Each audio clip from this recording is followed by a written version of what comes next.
Craig, well, we're in Poland. Great to see you back on the ERC again. Where have you been? What have you been doing? Because we've missed you. Very little, actually. I have been doing some tests with the 208, and apart from that, not much training as hard as I can, and just preparing for the second half of the season. It's just the way that it panned out.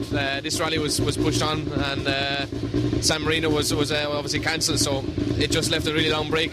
10 weeks. It's the longest break I've ever had in competition since I was 8 years of age. I've been competing in karts and rallying and so on and so forth from 8, and this is the longest time I've never been in competition, so I've never been more eager to get back out again. Yeah. So you've just been sitting around watching TV with your feet up, or have you been training or testing or anything like that? Yeah, doing a lot of training. Started with a new trainer shortly after Ypres, and I've been doing a lot of work since then. Some tests last week or 2 weeks ago with the 208 T16 on gravel, so that's been going really well.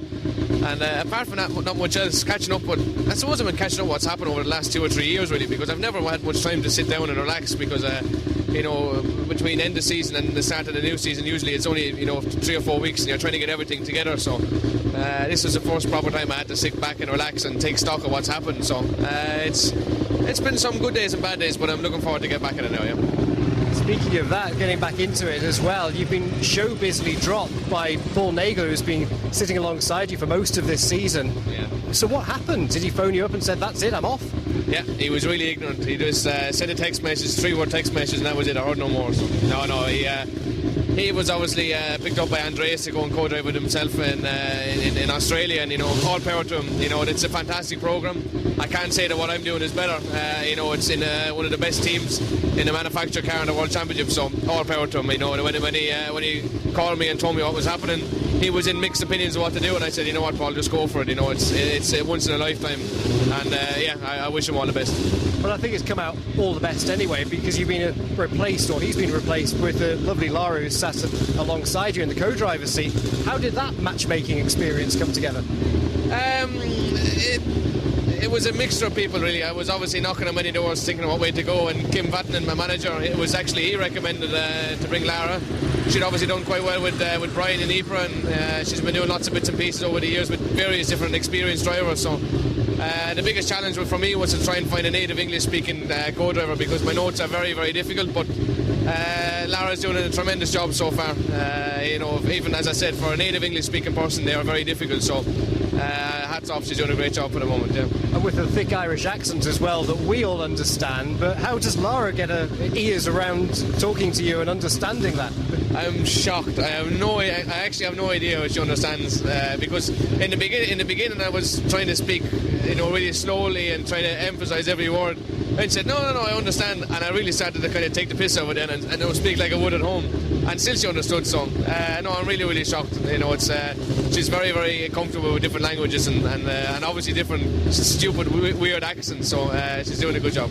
So when you talk to us here at ERC Radio, is this your normal accent, or is this you trying, to be coherent, should we say? This is trying to be coherent. If you were sitting on a bar stool with me on a Friday night at 9:30, 10 o'clock, you would not understand the word I was saying. And nothing to do with drink. I don't drink. It's just the way I talk. Yeah.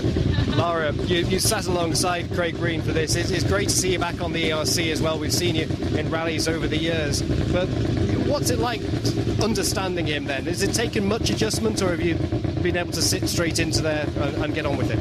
Well, when his manager called me, for me it was a surprise, because I wasn't really following what was happening with Mikkelsen. So and then he said, "Can you read English space notes?" And I was like, "Yes, I can do it." But of course, for me, I did some testing with English space notes. It's the first time for me.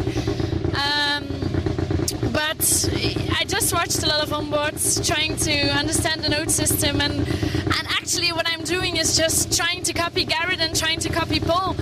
It's maybe not nice for me to say so, but I think every co-driver tries to learn from somebody else, and that's exactly what I'm doing. I'm copying their abbreviations, I'm copying the way their intonation. I'm trying to copy everything, actually, because they are my examples. They did a fantastic job next to Craig, so I'm just trying to do my best, and then we'll see.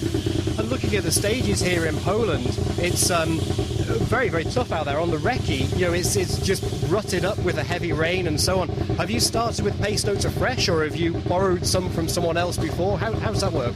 No, we made it from scratch, but to be honest, it don't make a whole lot of sense in some places because you're not even driving, you're just 20 or 30 kilometres now on the recce and you just fall along the ruts. It's like putting a train on the track, switching it on, you just drive to the end of the stage in the ruts that are there in front of you. So a lot of the time it's just survival notes, and you're putting in a lot of the where the ruts are really deep, where the mud looks really soft, where it looks a little bit hard, where you can push for a corner or two, and then when it gets soft again. So I think if you came back next year in the dry, you definitely wouldn't use the same pace notes because it wouldn't make any sense. It's just survival notes, really. Yeah. And do you think on the second pass on the rally it's really going to rut up, so you won't need Lara alongside you calling us pace notes because you'll just be on a railway track, as you say?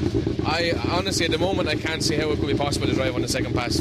I really don't know. On the second pass of the recce car, it's getting destroyed. Like one of the stages yesterday, we recce'd it first, and we drove through the first time, and there was a lot of water and a lot of mud. But by the time we'd done the second pass, it was just, you couldn't imagine how much it had changed and how big the ruts were. And that's with recce cars at 20 and 30 kilometres an hour. So by the time we go through with rally cars, a whole field of rally cars, four-wheel drive and two-wheel drive, and back around again, I have no idea how they're going to hold up. Really have no idea. Lara, if Craig gets the Peugeot stuck on this rally, are you prepared to get out and push? If I don't have a choice, of course. But I hope it won't. Penelope pit stop. When everybody stops to help Penelope pit stop, and I hope that's the situation. But I hope it won't be necessary. I don't want to push, but I will take a rope in case. But I hope it will. I really hope it's not necessary. So is this the start of a long budding relationship, you two, then? I will answer that question because Craig, it's hard for him to answer it, but it depends on my job here. If I do a good job, maybe, and it also depends whether Paul stays with Mikkelsen or not. So just do this rally and then we'll see. Craig? Et voilà. We'll wait and see. Yeah. Thanks very much. All the action from all the stages. Rally Radio.